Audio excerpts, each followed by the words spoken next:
Hey everybody, welcome back, welcome back, welcome back. FIDO Talk with Dave Thompson is back.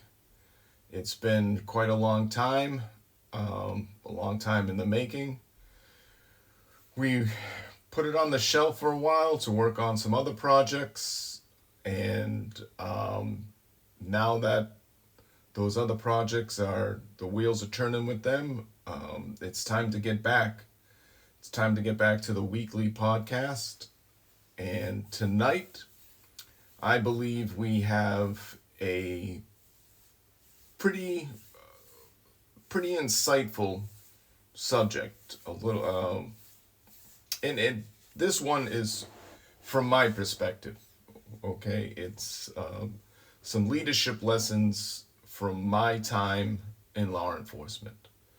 I've recently retired from 20 years in corrections, and tonight I thought it would be a great time to sit down after some weeks of reflecting, outlining, and really trying to break down as objectively as I possibly could the lessons I've learned in that industry.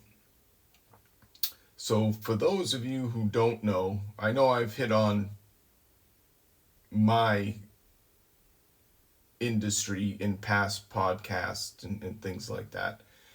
I was a jail officer, deputy for 20 years. In no way at all should this be any anything that I deem had that was ineffective in my eyes, should it be misconstrued that I was treated poorly. I'll say that right off the rip. I personally believe I've never been treated poorly in my 20 years in this industry. So, having said that, I don't I don't want anything to come across as sharpshooting. I will do my very best to be objective and tell you why I am being as objective as I can. And it's not that I'm trying to let people off the hook or take the easy way out. It's just that at the end of the day, it's my perspective. It's one man's perspective in an industry that employs hundreds and hundreds, and in a department that employs well over 1,000. So, just trying to keep it transparent and above board. The right off the rip, the biggest point and the biggest contention for me was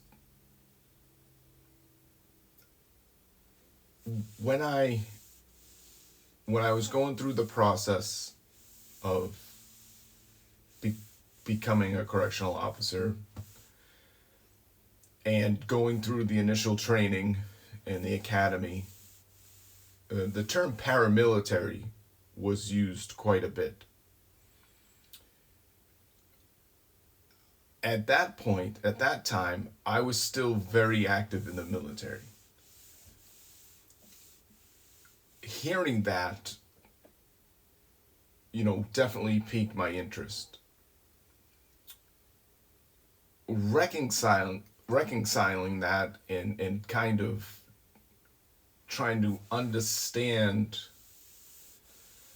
somebody who is projecting paramilitary who's never been in the military, that in itself, in my beginning years, was a challenge. That was definitely a challenge. it didn't help that I was stubborn, egotistical, narrow-minded, didn't have much patience, and the shame of that is I was at an age where I should have known better, but I didn't. So that in itself was a hurdle, a big hurdle.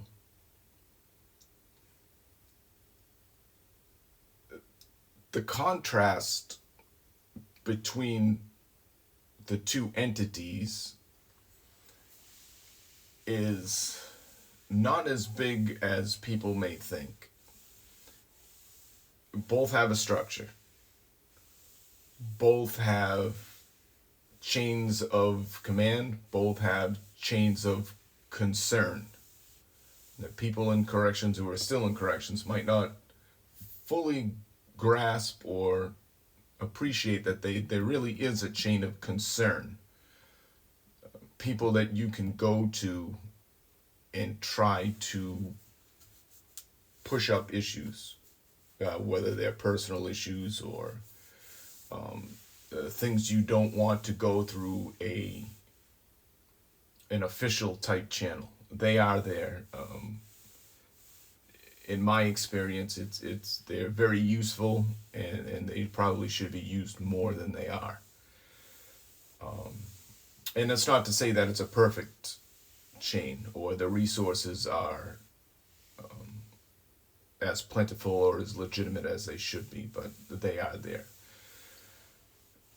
And they're definitely there in the military too. They're both a bureaucratic organization, right? There's a bureaucracy in both of them.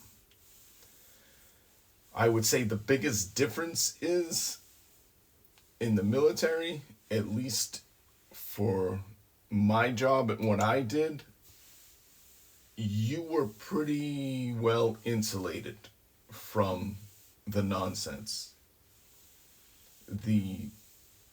When you got to levels of leadership that were just above your company level and they were solid, you were well insulated from that, giving you, some autonomy, giving you some left and right limits and some opportunity to do your job and be mission effective. That is not the case in corrections, and that is something else that was difficult for me in the beginning, right? In the beginning, there is a lot of oversight, a lot of managing, supervision, and corrections. And if we really break down government work versus civilian work, especially from an administration side, like if I'm an administrator, if I'm somebody who's mired in the bureaucracy and the politics and the nonsense that comes with governmental jobs or politically driven jobs, is that it's really status quo driven, right? Status quo. If we can keep the status quo, barring any major changes coming down the pipe, we're good. That's not the same in the military, right? We're taught, we're expected to be reflexive thinkers, critical thinkers, to understand the fundamentals at the highest level possible, be kind of masters of the basics, and then be innovative when those basic resources and fundamentals just aren't working for a particular situation. Now,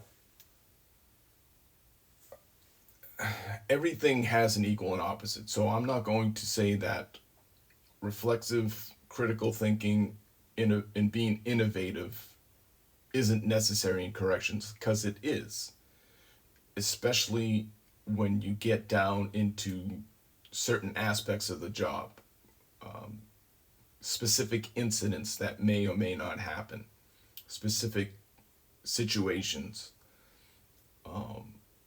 and they require, split second thinking and more reaction than response. The overwhelming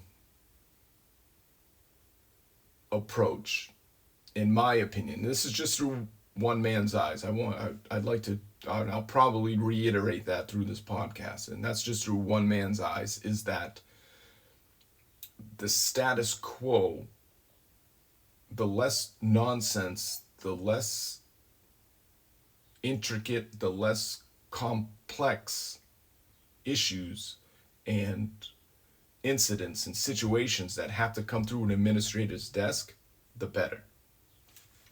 Whereas in the military, with solid, effective leaders, they welcome that because it gives them a chance to hone their skills, to be more effective, reflexive, critical innovators, and learn from those lessons, right? And that makes them, their people, their units, their platoons, their teams, all more mission effective, right? That's what it's all about on the military side. In the correction side, the law enforcement side, those attributes aren't at the forefront. When you have politics involved, when you have administrators who are working behind a dangling carrot, it's a different point of view. Okay? And that's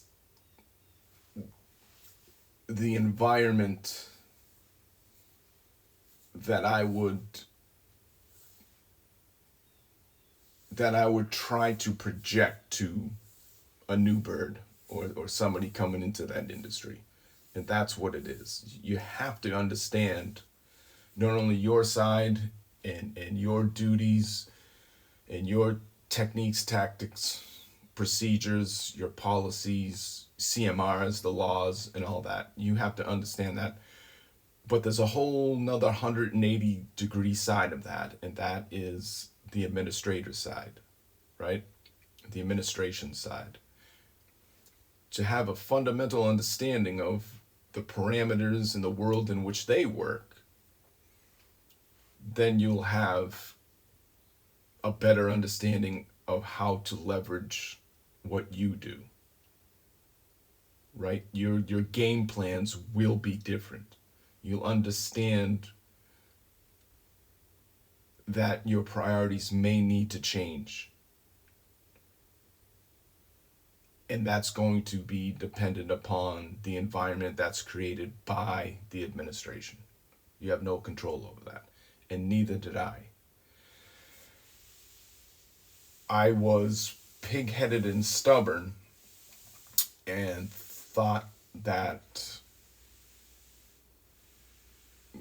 maybe not on the surface, but certainly inside, maybe on a subconscious level, that at some point I would get into some people's head and start changing minds and that kind of thing. And that was a fool's errand for sure.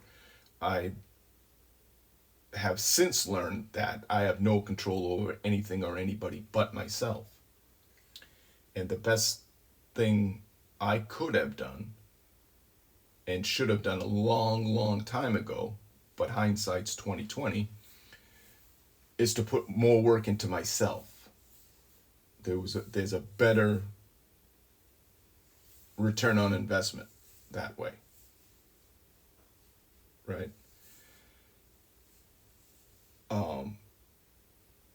So there are some certainly some differences in the world I was coming from and still involved in, and then the world that I was going into and also working within at the same time, right? So in the beginning, I paid my dues as I believe everybody should. It was at that time, in that environment that that particular administration had developed, this still was a measure, a level of merit based ascension. Pay your dues, and you'll start seeing different things, have different opportunities and things like that. And for the most part, that was true for me. We tend to, as we gain seniority and as we move up and hold different positions, we tend to be a little resentful for the people with not as much time as us seemingly getting moved up or put on the fast track. And I was no different, right? I was no different. I now see it as though, geez, I was the guy who was sitting in those lower positions thinking that I should get a shot at the higher positions. Like, everyone should have an equal and fair shot at them. And now when some of the younger guys, the tide started to turn and they didn't put in as much in the way of dues and sweat equity, if you will, into moving up, I'm thinking to myself now, well, wasn't I asking for that while I was paying my dues? And now that it's here, I don't like that either. So I don't think I can have my cake and eat it too. One quick note on that, though. I think that I had more effective mentors and senior guys that were willing to take me under their wing during certain assignments. Not all were effective, not all were, willing, and for the most part, though, as I moved up and got into different assignments and different gigs, as you will, I had some good people that certainly did not want to see me fail. So that, I don't know if that's the case now. I just don't think there's that dynamic. I don't think the environment's been created to have a lot of good coaching mentors, go-to people. Not to say that there's none. I would venture to say that the numbers are a lot less. And I think that's overall that, unfortunately, that makes that industry a lot more mission ineffective than the potential that it has, for sure. As far as my personal path, again, I feel, and some may disagree, and that's fine, that I paid my dues. I was given some opportunities, and I accepted them. I don't think I was treated poorly. I think I was given the opportunities. As far as ascending in rank and that kind of thing. Um, the the manner in which the promotional process was and still is just not my it doesn't fall within my principles and values. That's not to say I did not take tests and I did not um, try to put myself in a position to be seen or to be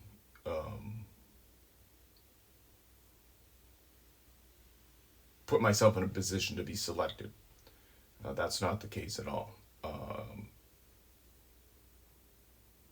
Again, in a bureaucratic environment, there are going to be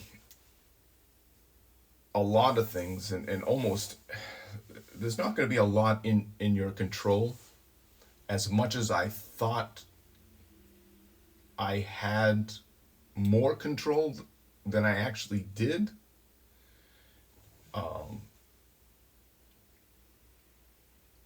I lost out on quite a bit of time working on myself versus fighting the good fight, in air quotes, fighting the good fight, as far as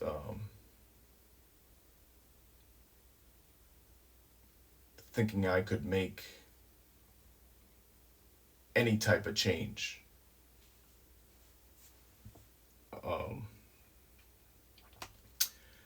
I think the most significant experience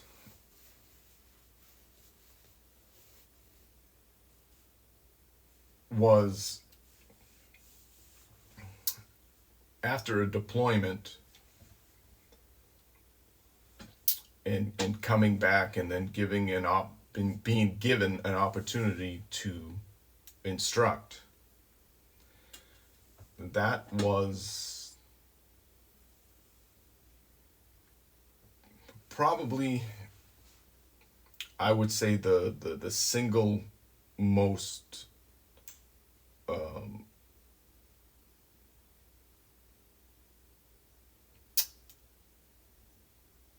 I would say it was the single most, or the highlight of my time in corrections. The knowing what I knew and going through what I've been through in the military and applying that to where I am now in this leadership world, taking the leadership academies, the leadership classes, all the leadership experience that I was fortunate enough to apply to some outstanding men and women overseas. So we kind of go from taking a lot of knowledge and then having the pleasure of applying that knowledge through real world experience, and then honing that skill set even more, coming back home, and then given the opportunity to instruct. So you go from leading men and women in combat to coming back home to the bottom rung of the ladder, and then given the opportunity to stand in front of classrooms with people in your peers, most of which are your senior, and then new officer candidates, and you're in an assumed role of leadership, And that gave me, 6 years of incredible opportunities to hone the leadership skills. Not to say that I didn't make mistakes. That's all part of it. That's 100% mistakes were made. 100% mistakes were made. The that time frame from there to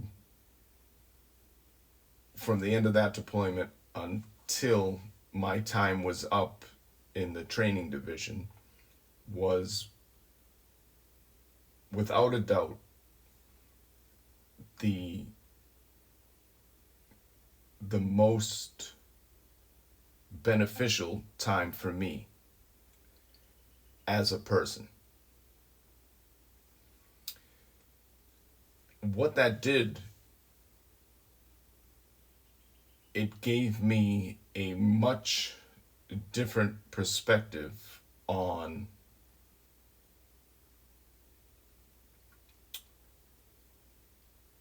human nature.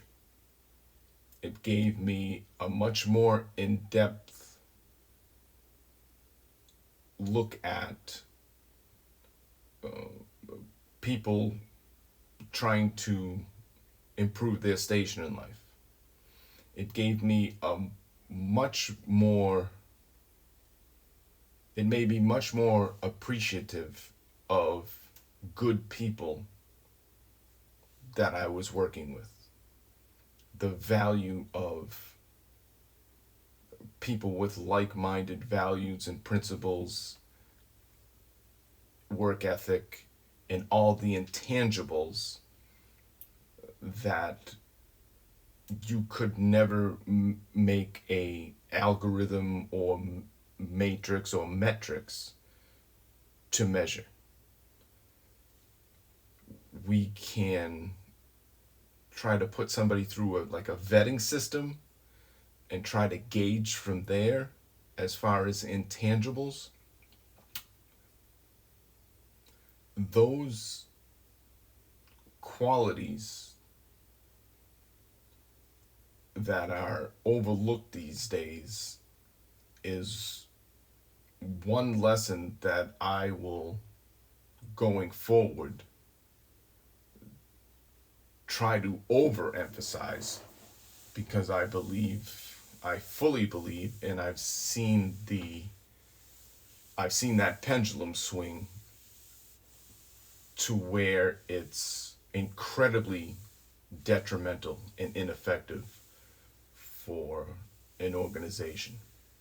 I didn't see that as much in the military because we were fortunate enough to be a smaller community that could filter out the undesirables or the ineffective. They had a way of, seeing themselves out the door. It wasn't like that at all in corrections, and that's what you were kind of stuck with. You had no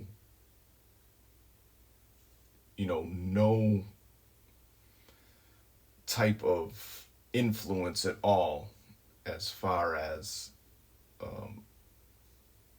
picking your coworkers.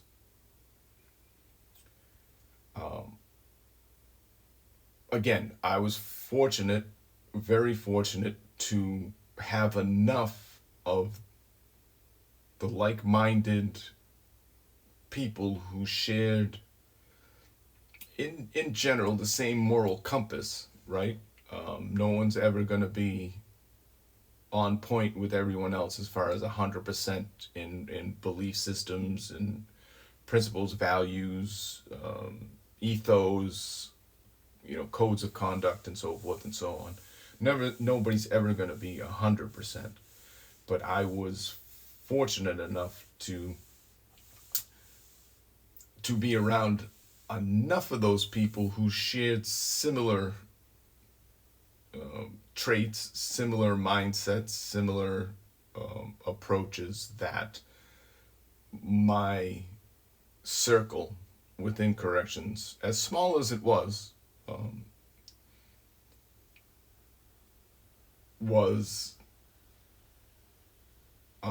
made things more bearable, made the job more bearable. And I probably should have mentioned this at the beginning. Corrections in of itself is inherently a tough business. It's a hard business, right? I think that, or I would like to think now that they are more recognized in the law enforcement community for what they do. It's a thankless job all around, and the men and women who perform those duties day in and day out are the ones who do it effectively, right? The ones who have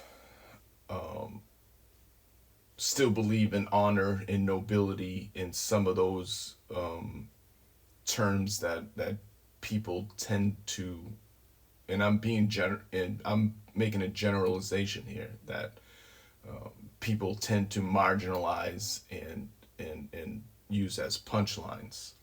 Those things still matter to some.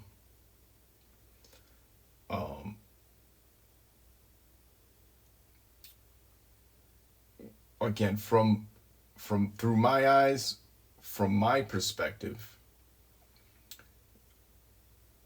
the things that got me through,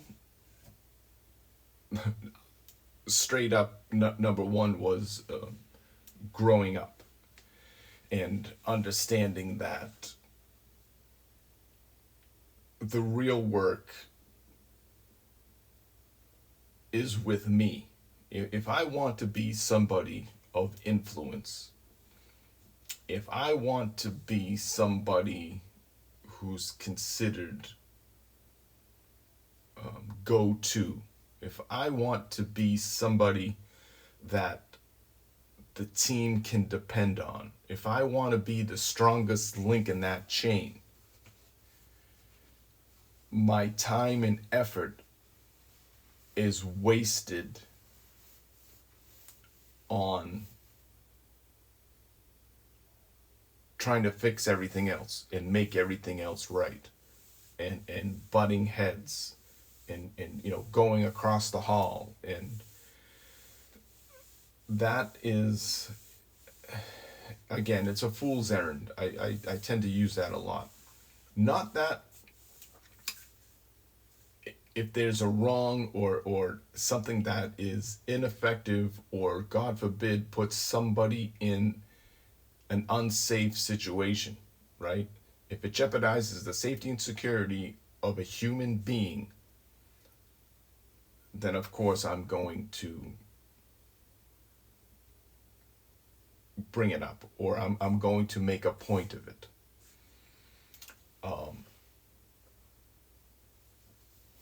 But I'm going to respond to that. I'm not going to react to it. That's what I learned it was definitely the last few years of my career.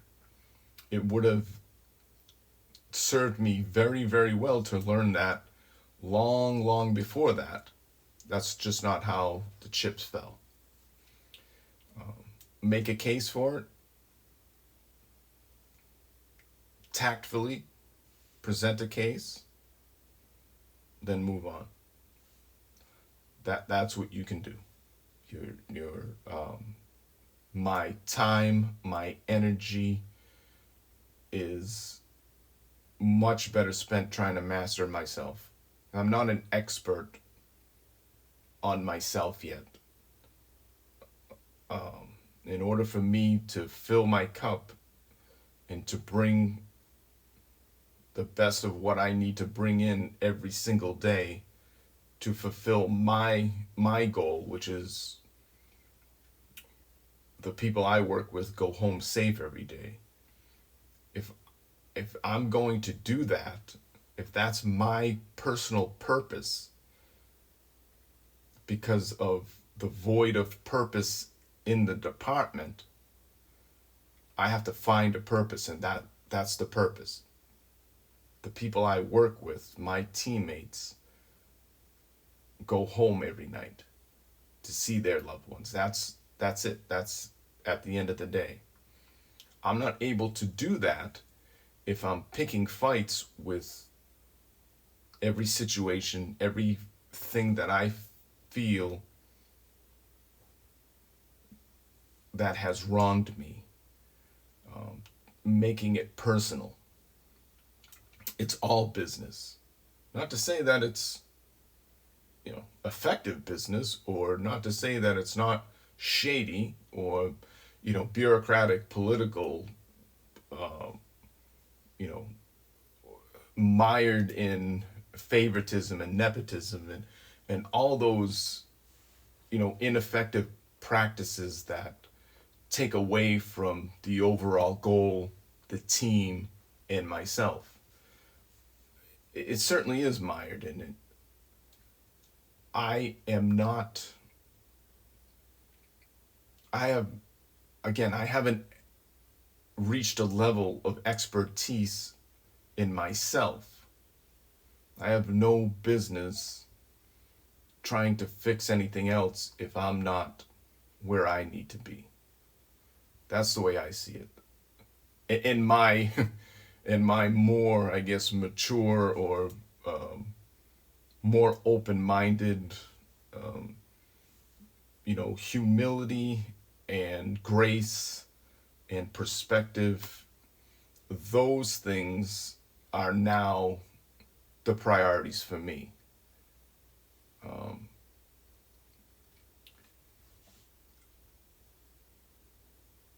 it's funny because those practices were in place during any time that we were called up in the military, whether it was state activations or federal activations.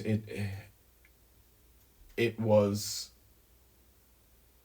those terms, those practices just happened. Um, we and we implemented them, and we learned from them, and we experienced them. For some reason, and the reason is within myself,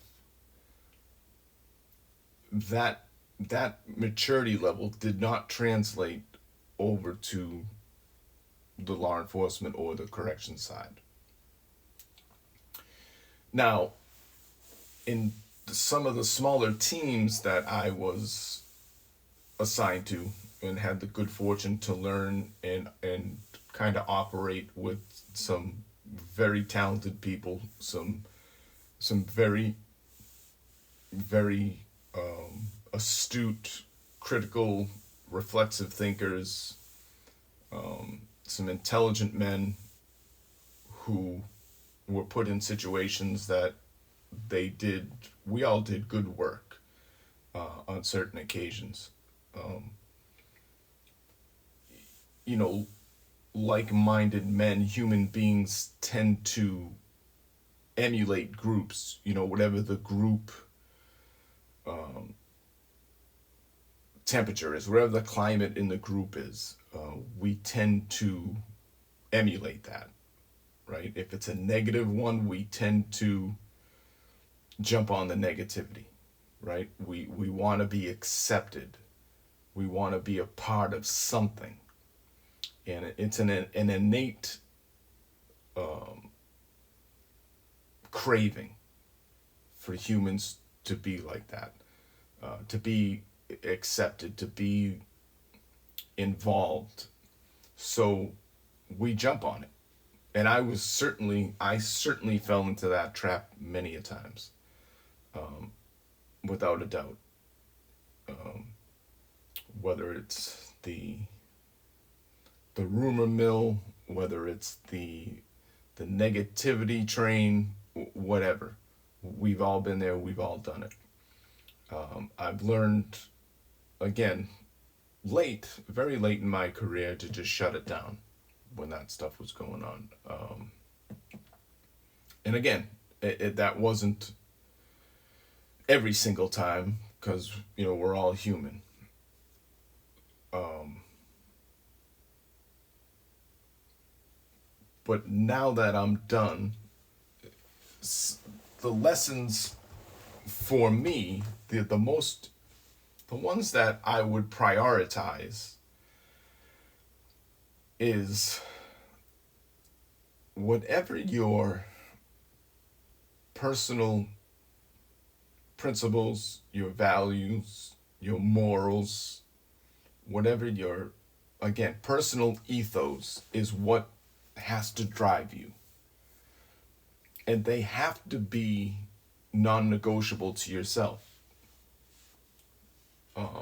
They have to be, for me. Again, for me, they have to be.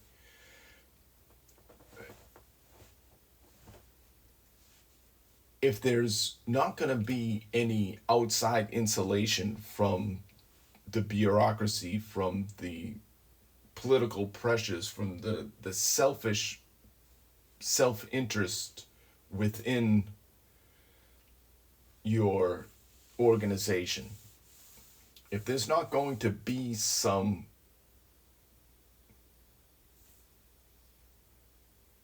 buffer zone that's created for you, and the chances of that happening are next to nothing, you have to develop your own. And that is where the work on yourself comes in. You work on yourself, you develop that buffer zone, that insulation, by maintaining your moral courage, by maintaining your principles, by being above board, by learning as much as you possibly can. There's a big, big, big push with the term empathy. And I don't disagree with it. There is a fine line, though, between perspective and empathy. I personally prefer